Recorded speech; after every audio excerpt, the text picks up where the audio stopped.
Magandang araw, sambayan ng Pilipino. Magandang araw, mga kababayan. Kasama niyo po ngayon si Ka Eric sa isa na namang episode ng ating Balita at Talakayan.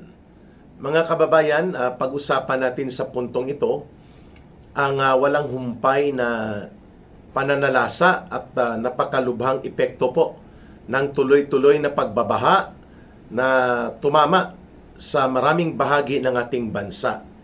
At dito natin nakita kung gaano kalubha ang naging epekto ng kriminal na ginawa sa malawakang pandarambong at pangungulimbat na ginawa sa gobyerno ni Marcos Jr.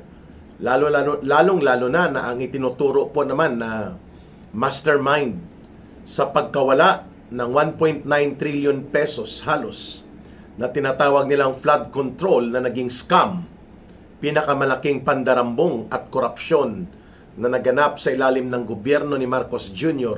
kasama ang kanyang pinsan na si Romualdez ay naging malubha din po at seryoso ang epekto sa buhay ng ating milyong-milyong mga mamamayan.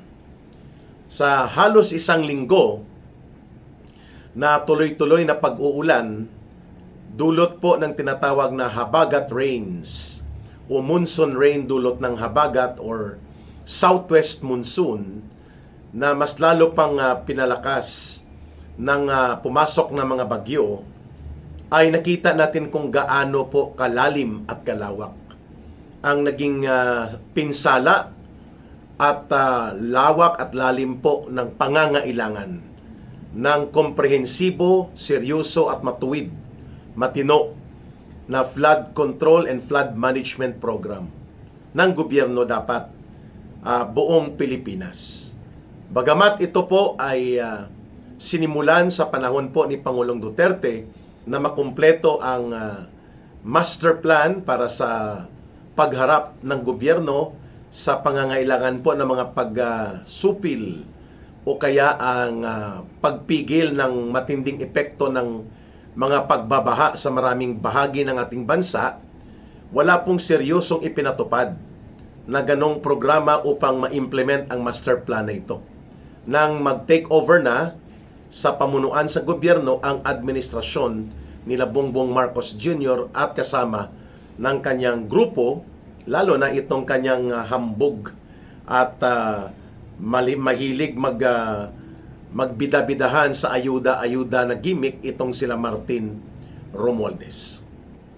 For the last 4 years ni Marcos Jr., mula doon sa pagmamayabang po nila, mga kababayan, na mayroon na daw mahigit 5,000 at 500 na flood control projects na natapos na, at mayroon pang darating na mahigit pang 4,000, at ito daw ay aabot sa mga mahigit 9,000 flood control projects nationwide na kanyang ibinida noong panahon na hindi pa nabubulgar ang sindikato nila ng kanyang pinsan sa pangungulimbat gamit po ang proyekto na nagkukunwaring may flood control.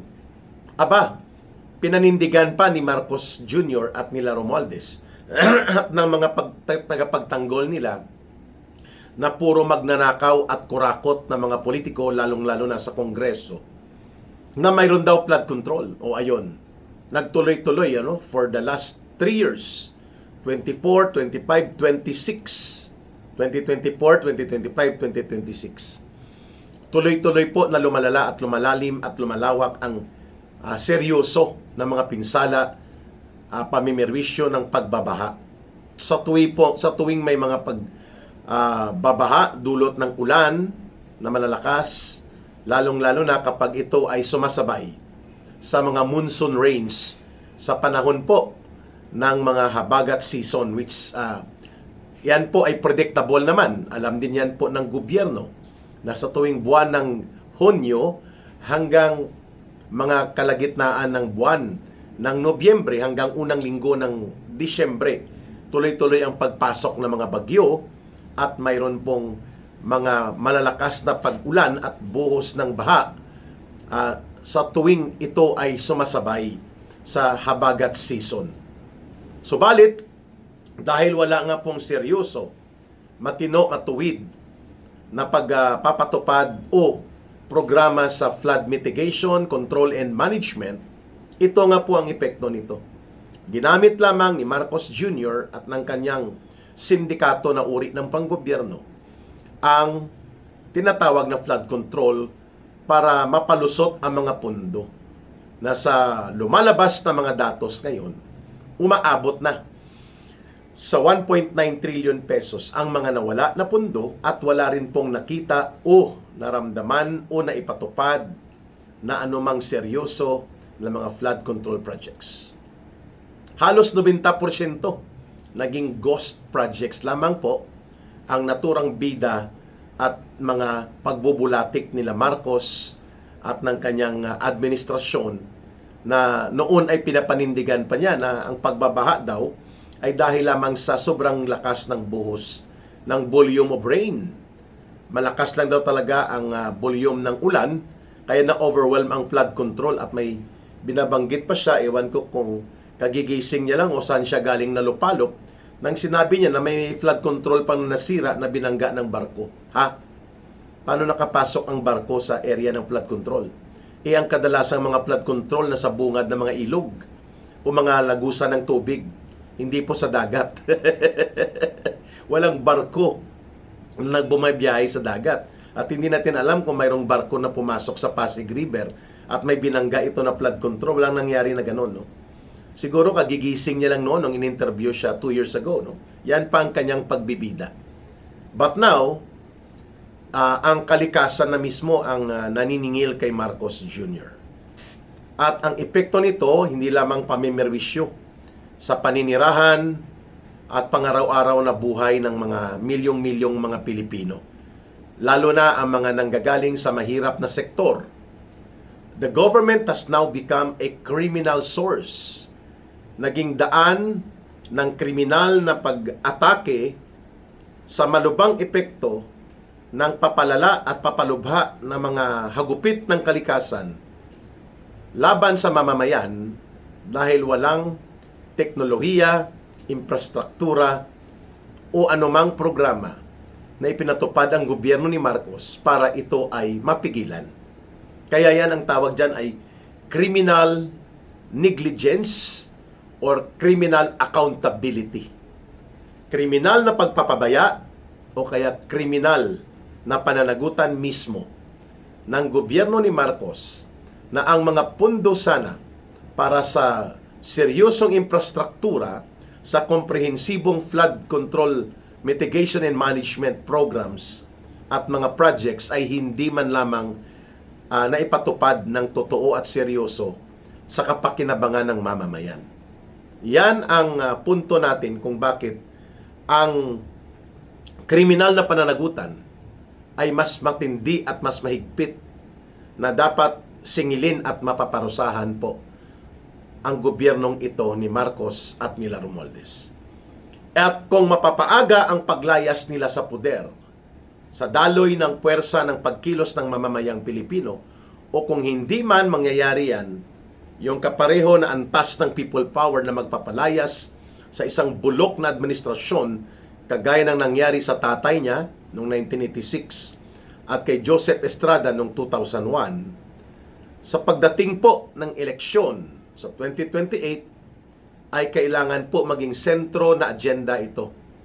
Ang paniningil at pagpaparusa sa mga mandarambong at mangungurakot na naging kriminal na pananagutan nila ang pagwasak sa buhay at kabuhayan at paninirahan ng milyong-milyong mga Pilipino. At yan ay pangunahing si sentro kay Marcos, kay Martin Romualdez at sa kanilang mga alipores. At kung matutuloy at magbuelo ang naturang pangyayari sa 2028, which is the national and local elections para sa pagkapangulo, pangalawang pangulo at iba pang mga posisyon sa gobyerno, sana ito ay magsilbi na po na wake-up call sa mamamayan na walang puwang sa gobyerno ang mga kawatan at buaya na mga magnanakaw na politiko sa lokal man o sa kongreso o sa pagkapangulo.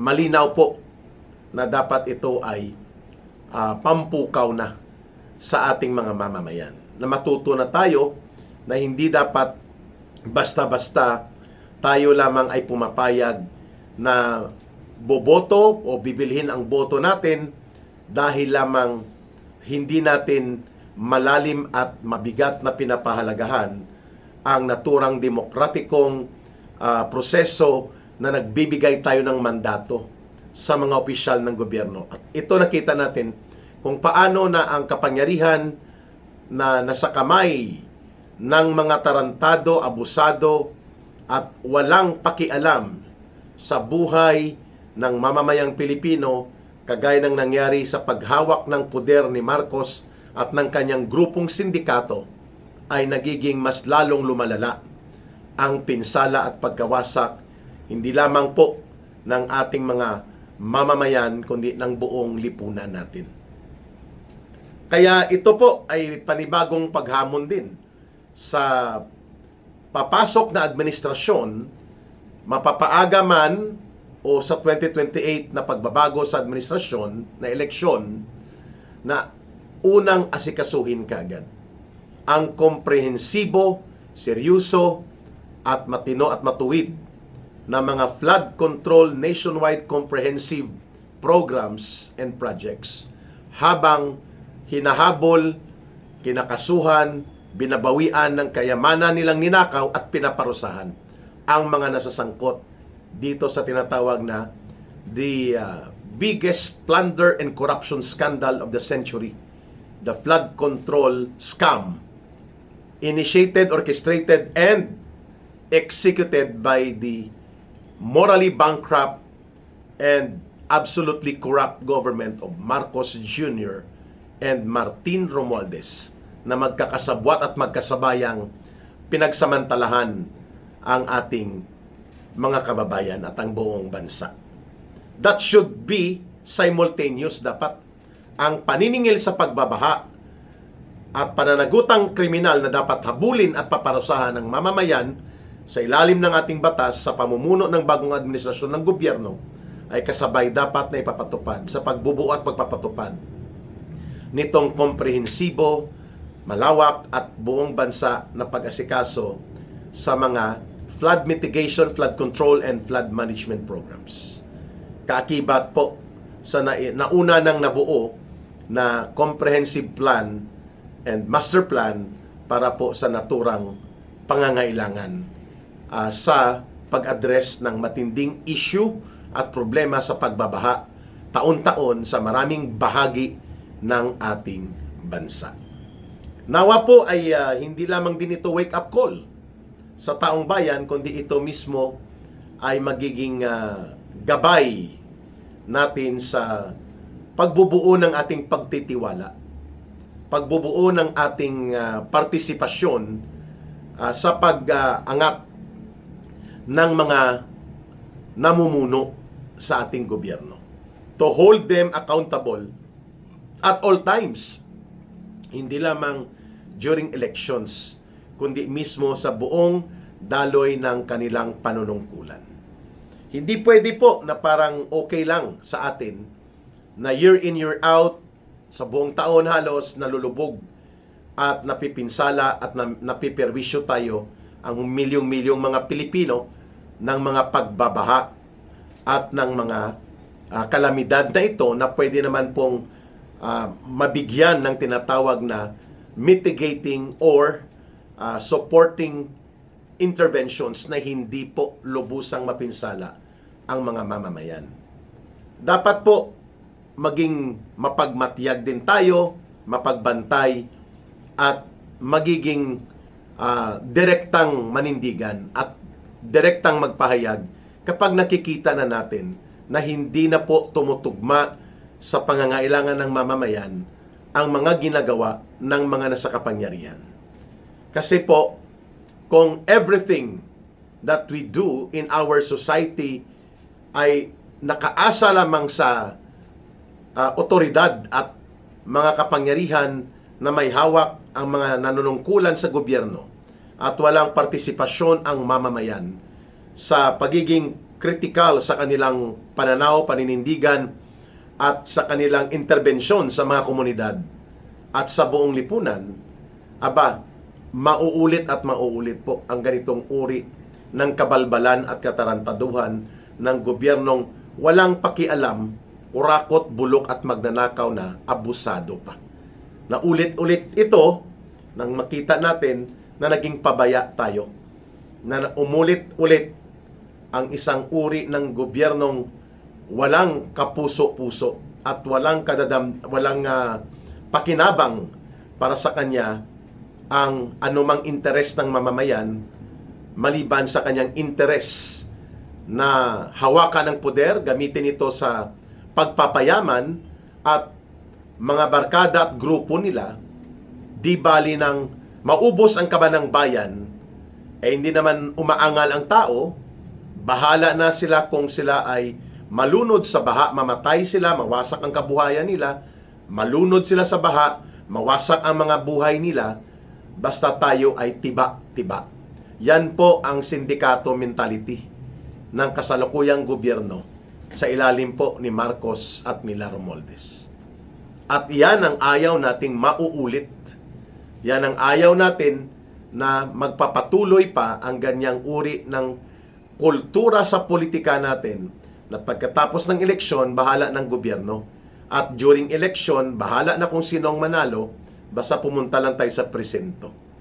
Because we will always be the ones, yung mamamayan, yung taong bayan, tayo po ang magbabalikat. Tayo po ang haharap sa napakalubang konsekwensya at resulta ng kapabayaan natin sa mga proseso ng demokratiko na pagbubuo ng ating desisyon during elections. At ito nga ang naging isang masakit na bangungot na naulit-ulit itong walang kwenta, mapangwasak, hindi interes ng mamamayan ang bitbit at bagkos, poder at pagnanakaw lang ang inaatupag na klase ng administrasyon. Well, kung yan ang gusto natin, then we deserve the country and the kind of government that we have bilang taong bayan. Pero sa paniniwala po ni Ka-Eric, along the way, may pagkakamali din sa mga desisyon ng mamamayan sa demokratikong proseso sa eleksyon, subalit natututo naman tayo sa karanasan. Natututo ba talaga sa karanasan at kasaysayan? Well, nasa sa atin po yan kung ulit-ulitin lang natin ito. Ang ganitong uri ng pagpapabaya sa anuman ang nangyayari sa gobyerno sapagkat wala tayong pakialam sino man at anuman ang nagaganap sa mga nanunungkulan sa gobyerno because we are only caring for our daily survival. Then we cannot move on and improve and become better bilang bansa, bilang mamamayan. Nasa sa atin po bilang taong bayan ang kasagutan yan. Right now, wala tayong expectation pa na may gagawing tama at mabuti si Marcos Jr. at ng kanyang gobyerno sa taong bayan in the next 2 years na natitira pa nila. Wag na nating payagan na umabot pa ng mahigit pa sa 2028 ang termino nila kung hindi man natin kayang tapusin ito before 2028 na mapapalaya sila sa sama-samang pagkilos ng mamamayan, mapayapa ngunit determinado, di doon sa eleksyon tayo babawi. Kita naman po natin kung ang pagkakamali ay hindi natin nakukuhanan ng aral, uulit at uulit lang ang mga kaganapan ng kasaysayan dahil hindi nagsisilbing aral ang ating mga karanasan. Ito po si Ka-Eric. Maraming salamat sa pakikinig at panunood ng ating video, ng ating talakayan at mga updates. Nawa po ay nakapagbigay ako ng mga pananaw na makapag-aangat ng ating pag-asa, ng ating pananaw din para sa pananatili ng ating paninindigan that as a people, we need to rebuild our country as we transform and reform the leadership in the government and those who hold power. Maraming salamat at mabuhay po kayo. Mahalin natin ang bansang Pilipinas. Walang ibang magmamahal nito kundi tayo ring mga Pilipino. Para sa Diyos at sa Pilipinas nating mahal. May God bless everyone. And to those who are Muslim brothers and sisters, Allah be with you. Muli, maraming salamat. Bye for now. Ito po si Ka Eric. Mabuhay!